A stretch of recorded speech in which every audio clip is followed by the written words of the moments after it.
Hey there, ladies and gentlemen, and welcome back. I'm your host, PattSun, and today we're going to be taking a look at r/relationship advice, where OP's cheating wife left their 6-month-old baby so that she could be with her affair partner. Let's begin. My ex-wife left me for her affair partner. 10 years later, she returns and asking me to take her back in my life. Posted by Reddit user ThrowRA32146. Me, my ex-wife, let's call her X, my neighbor, affair partner, my neighbor's wife, let's call her M. Me and my wife married in 2009. We had our baby in 2010.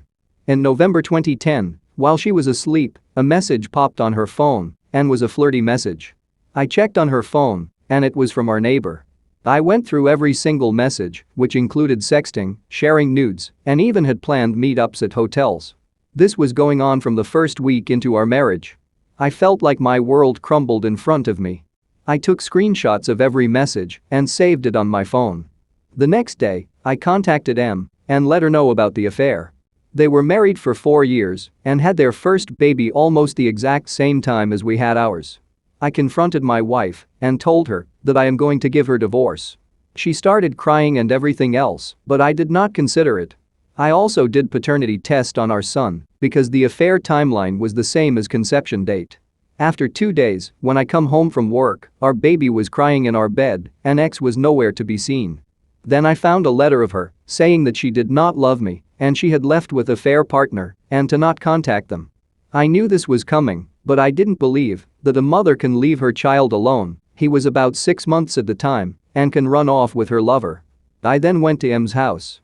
She had received the same letter by her husband. I felt sorry for her as she was going through postpartum depression, had her baby just a few months ago, and was left alone. Also, paternity test result came back and he's my son. I tried to contact X family, but they also didn't know where she was and was shocked by her behavior. Her father even said that if she ever came back, she would not be allowed to enter their house. They basically disowned her. M was very supportive. She began coming to my home to watch the kids and even breastfed both of them, hers and mine. As time passed, we were like family. My son called her mom and had known her only as mom.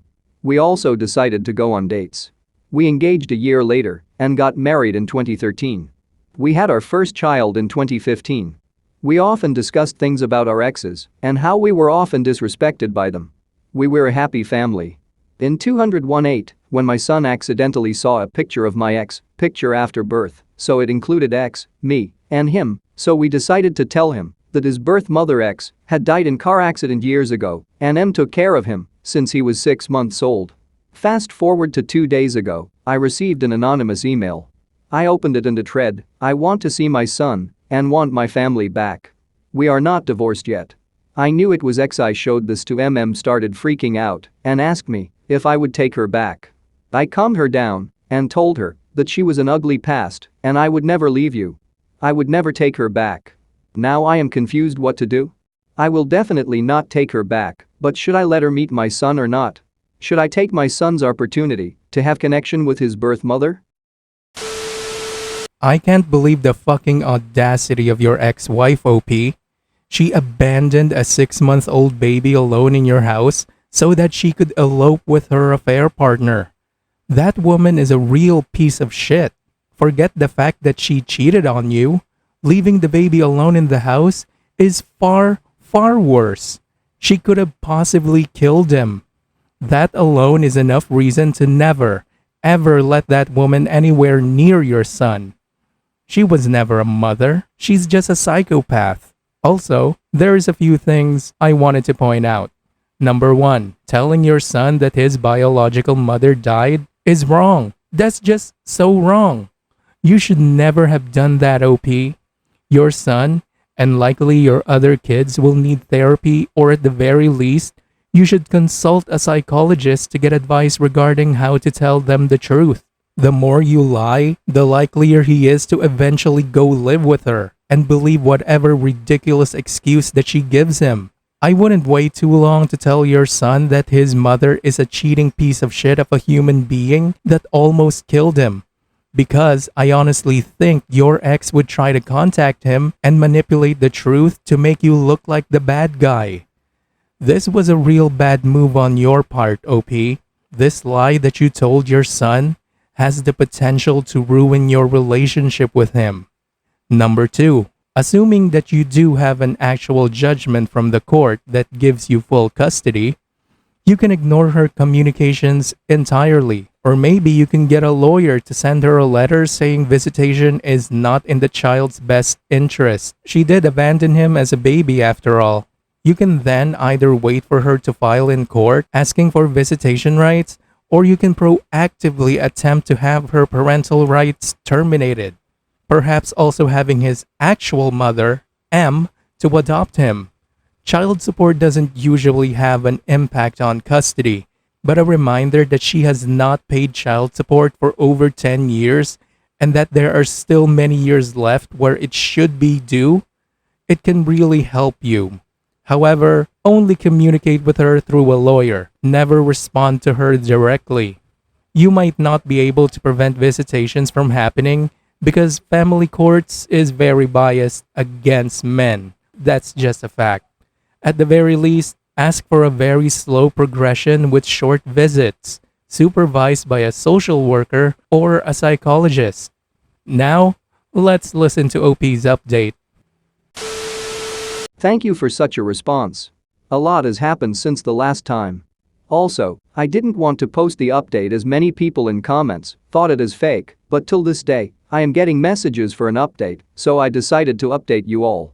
So, let's start by saying that we didn't require court or lawyer. Some of you claimed that she would have no parental rights over my son, as she had abandoned us years ago. To confirm the claim, I contacted my friend, who is a lawyer, and confirmed that she could face heavy fines, termination of parental rights, and jail. I told him about the time period of abandonment and asked what were the chances of winning in my case. He told me that if a parent fails to physically contact a child for over a year, 99% he or she is given termination of parental rights. I had a sigh of relief after listening those words. I also joined therapy with my son so that I can tell him the truth about his biological mother. As I wanted to find out that why she contacted me after 10 years, I messaged her father, who is still a best friend of mine and gives me some good advice whether X contacted her family or not. Turns out that she had contacted her sister for money from time to time for 10 years, but now her sister is not willing to help her as she was asking a bit more money. I asked him about her conditions and whether introducing her to my son would be good idea or not. He answered by saying she just has a minimum wage job and lives in small apartment with 3 roommates. By listening to him saying this, I felt bad for her, but she earned it. He said that she would have a bad influence on our son, so it's better not to introduce him to X.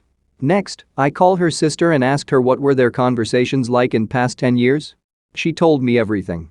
How X contacted her only for money, because after paying rent, she had no money left for groceries and other utilities. X never asked about my son, but only for money. I asked her about the relationship between X and affair partner, to which she replied, he is in prison for sexual assault since 2015. I don't know why, but I felt happy upon hearing this news.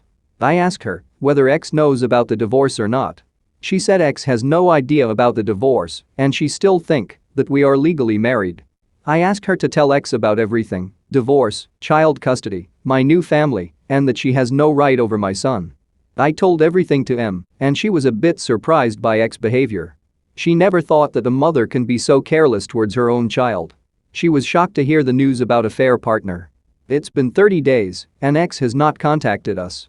Family counseling is going great, and we have decided to legally adopt one another's kids.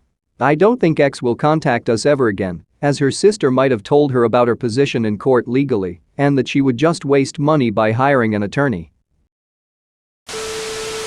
Well, OP, based on what you wrote about your ex, I guess she really is just looking out for herself, looking for a place to stay, looking for someone to pick up her pathetic life.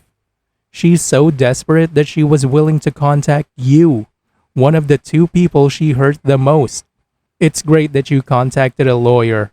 Never let that woman anywhere near your family, OP. She will burn it down to the ground, just like what she did before. Also, I'm glad that you've done your research by contacting everyone that knows your ex to understand what's going on with her. It basically confirmed that she just wants the house and the comfy life that you gave her before she cheated on you and abandoned her son. She abandoned her family to be with a sex offender of all people. What? Now she has a crappy job, lives in a crappy apartment, and living a crappy life. Exactly what she deserves. Karma at its best. It sounds like you have everything under control, OP. You have a wonderful family. Please don't ruin it by introducing your ex. Thanks for listening, everyone.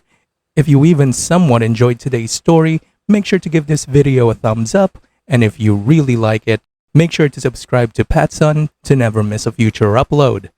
Stay strong.